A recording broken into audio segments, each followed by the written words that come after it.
Welcome to the deep dive. Today we're trying to overturn maybe a common misunderstanding. Think about those things we do almost without thinking, like putting on a belt or flicking a light switch. Yeah, totally automatic. We just do them. But what if those familiar actions, those habits, actually held a much, much deeper meaning? Okay, I'm intrigued. Well, that's kind of our mission today. We're diving into an ancient text, Luke chapter 12, verses 35 to 40. It's often known by the theme, stay ready. Right. And we want to go beyond the usual assumptions, really unpack what this readiness means. It's less about fear, maybe, and more about this active, kind of surprising anticipation of, well, love showing up. Which can radically change things. Exactly. So when you hear phrases like, be dressed for service, or keep your lamps lit, what first pops into your head? Maybe, like a uniform. Or just keeping the lights on. Sure, practical stuff. But here's the thing. If Jesus isn't actually giving fashion advice or, fire safety tips, what's the deeper spiritual truth he's pointing to? Yeah. What's this readiness really about? Well, the text invites us to live ready. That's the core idea. To live with let's say a spiritual belt fastened and our lamps spiritually lit. Okay. And what's fascinating, I think, is the underlying idea here. It's this constant awareness that something important could happen at any moment. Right. It's not so much about literal stuff, but an internal posture. Being open, alert, ready for an encounter. So definitely not about actual belts and lamps then. Yeah. He's hinting at something much bigger. He tells this incredible, really short parable. Picture it. A master's away late at night, maybe at a wedding feast. It could be 2 a.m., 3 a.m. Super late. Yeah. But his servants are awake, just waiting. He knocks, and boom, they open the door immediately. Now we have to remember, first century Palestine, the social rules were rigid. Very rigid. Yeah. Masters absolutely did not serve their servants. Never happened. Never. And this is where Jesus just completely flips the script, doesn't he? Absolutely. Yeah. Because he says, if the master finds them awake like that, he doesn't bark orders and tell them to get back to work. Yeah. Instead, it says, the master will fasten his belt, have the servants sit down, and he will come and serve them. I mean, just imagine hearing that for the first time back then. Jaws must have dropped. Oh, completely. It's like, I don't know, hearing the president decided to personally deliver your mail while the mail carrier takes over the Oval Office, it shatters every expectation. It's a total reversal of everything they understood about power and status. Right. And yet Jesus says this is what God's kingdom looks like. Yeah. It really reminds me of that powerful moment in the upper room, the night before he was arrested. The foot washing. Yes.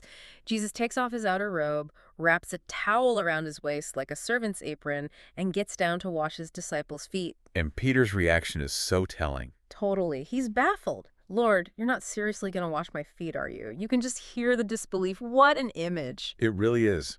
And Jesus' response to Peter is key here. Unless I wash you, you have no share with me. It shows that in God's way of doing things, greatness isn't about being served. It's defined by humility, by being, as you said, apron tied, towel in hand, heart wide open. It's about service, not dominance. Precisely.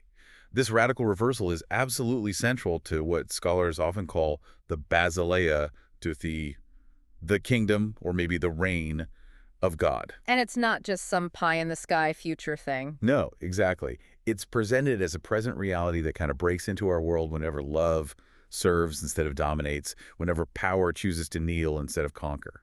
So this picture of God, the God of the universe, isn't arriving with, thunder and lightning and demanding obedience. Not in this story. He shows up with humility. He doesn't barge in. He knocks. He doesn't demand service. He offers it. He doesn't say, prove you're worthy.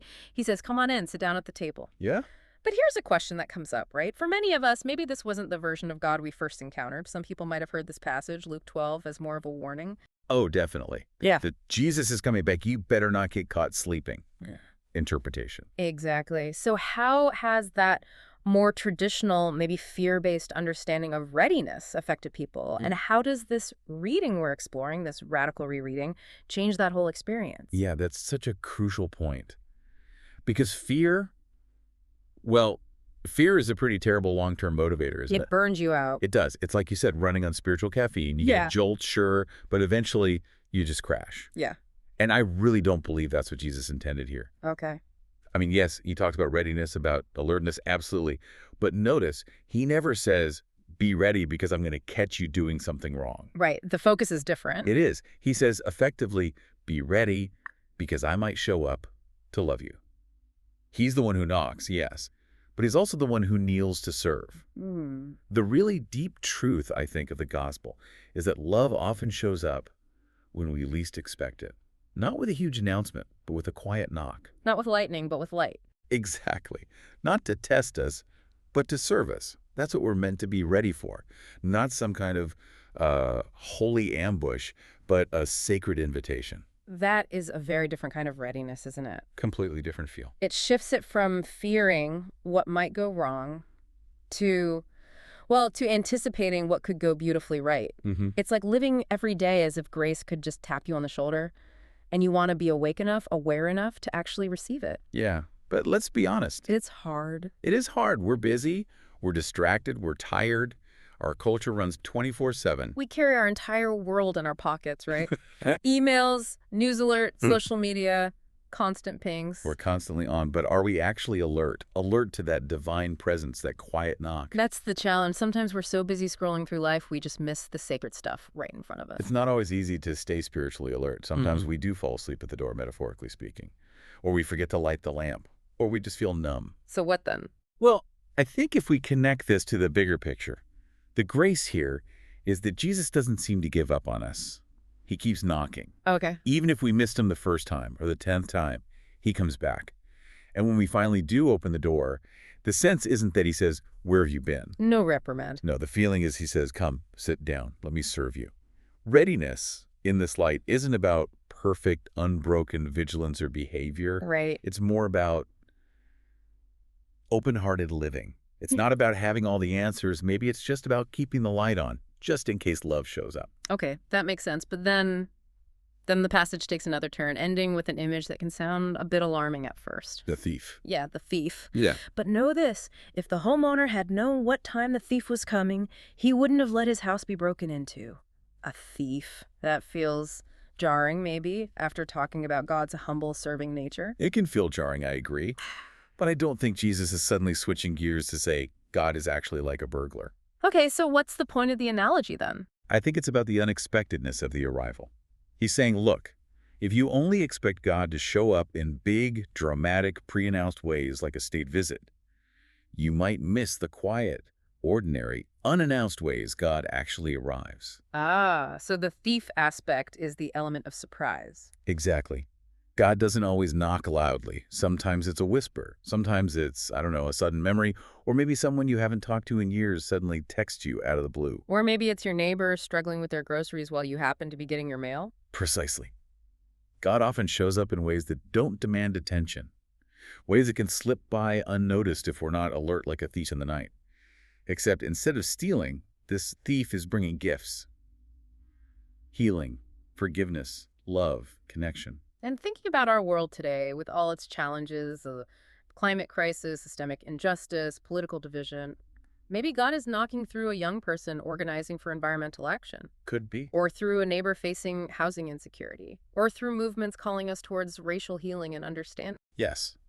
All of those could be seen as knocks on the door, invitations to wake up and respond with love. So what does it mean then practically to keep your spiritual belt on and your lamp burning in today's world? It's clearly not about, carrying around a big Bible and judging strangers. Definitely not. Nor is it about just checking off a list of religious duties or adopting a kind of performative wokeness. So what is it? Well, I think it loops back to the core message we've been talking about. This readiness, fundamentally, isn't rooted in fear at all. It's about anticipation. It's about love. Right. The picture is that Jesus isn't coming primarily to inspect our lives or demand an account. He's coming to embrace us, to connect with us, even to serve us. And that connects so directly to our practical everyday lives, doesn't it? This kind of radical readiness isn't about some rigid spiritual checklist or, putting on a show of piety. No, it's much more about simply opening the heart. Maybe it looks like reaching out to someone you know feels alone, sharing a meal, maybe just a conversation, or even just your quiet presence. Listening deeply to someone's story without immediately trying to fix it or judge it. Yeah, or maybe when an opportunity knocks, literally or figuratively, just responding with curiosity instead of automatically shutting it down out of fear or busyness. Exactly. So maybe we can leave you, the listener, with a couple of questions to sort of mull over this week. They come straight from the heart of this passage. Okay. First, what might love actually look like if it knocked on your door this week? In what form might it arrive? Hmm. And second, will you be awake enough, alert enough to open it? Those are good questions.